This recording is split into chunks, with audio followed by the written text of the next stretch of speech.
পিরোজপুরে আয়োজিত আরাফাত রহমান কোকো স্মৃতি ৮ দলীয় ফুটবল টুর্নামেন্টে চ্যাম্পিয়ন হয়েছে পিরোজপুর পৌরসভা। শনিবার ১৪ জুন বিকেলে জেলা স্টেডিয়ামে ফাইনালে তারা ৩-১ গোলে পরাজিত করে পিরোজপুর সদর উপজেলাকে।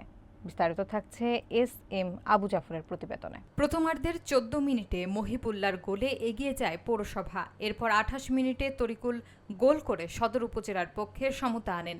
প্রথমার্ধের ৪৪ মিনিটে মোর্শেদ গোল করে আবারও পৌরসভাকে এগিয়ে নেন। দ্বিতীয়ার্ধের ৬১ মিনিটে ফ্রি কিক থেকে সাইফুল্লাহ গোল করে ব্যবধানে ৩-১ করেন এবং পৌরসভার শিরোপা নিশ্চিত করেন। খেলা শেষে বিজয়ীদের মাঝে পুরস্কার বিতরণ করেন পিরোজপুর জেলা বিএনপির আহ্বায়ক অধ্যক্ষ আলমগীর হোসেন। চ্যাম্পিয়ন দলকে ৬০,০০০ টাকা এবং একটি ক্রেস্ট ও রানার্স আপ দলকে ৪০,০০০ টাকা এবং ক্রেস্ট প্রদান করা হয়।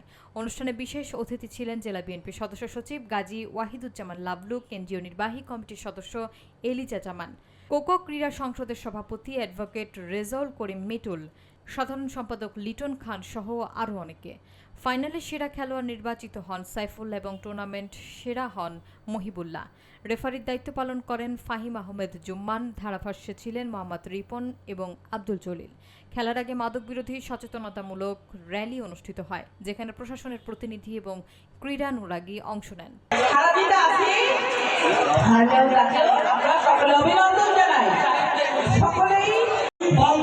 কেউ হওয়ার চেষ্টা করবেন না, এটি কিন্তু হিতের বিপরীত হবে।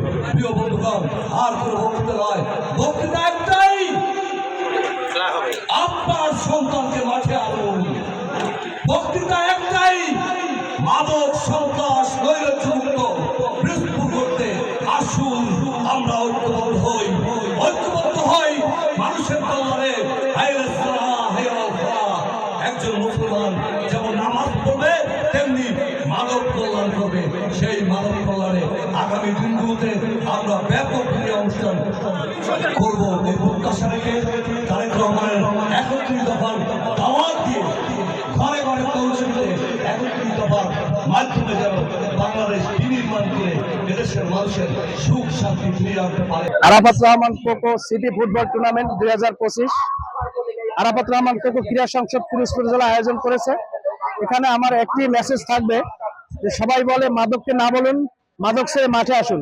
কিন্তু আমার মেসেজ হয়েছে এইটাই যে আমি সকল আমার পিরোজপুর জেলার ৬টি থানা, সদর থানা নিয়ে ৭টি থানাকে আমি সকল গার্ডিয়ানের দৃষ্টি আকর্ষণ করব যে আপনাদের ছেলে এবং মেয়েদেরকে আপনি অন্তত ১ ঘন্টার জন্য আপনারা নিজেরা মাঠে নিয়ে আসুন।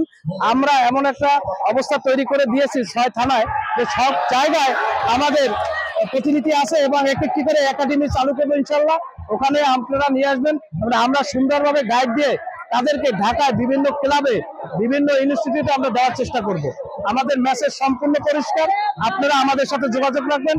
এবং আজকের এই মাঠে এত দর্শক উপস্থিত হয়েছেন, দর্শক দেখে আমার এই সম্পূর্ণটা পরিপূর্ণ হয়ে গেছে। আমি সকল দর্শককে ধন্যবাদ জানাচ্ছি এবং ধন্যবাদ জানাচ্ছি মিডিয়া ভাইদেরকে। আপনার মাধ্যমে আমরা আজকে সমস্ত বাংলাদেশে ছড়িয়ে দিচ্ছি Arafat Rahman cocoa football tournament.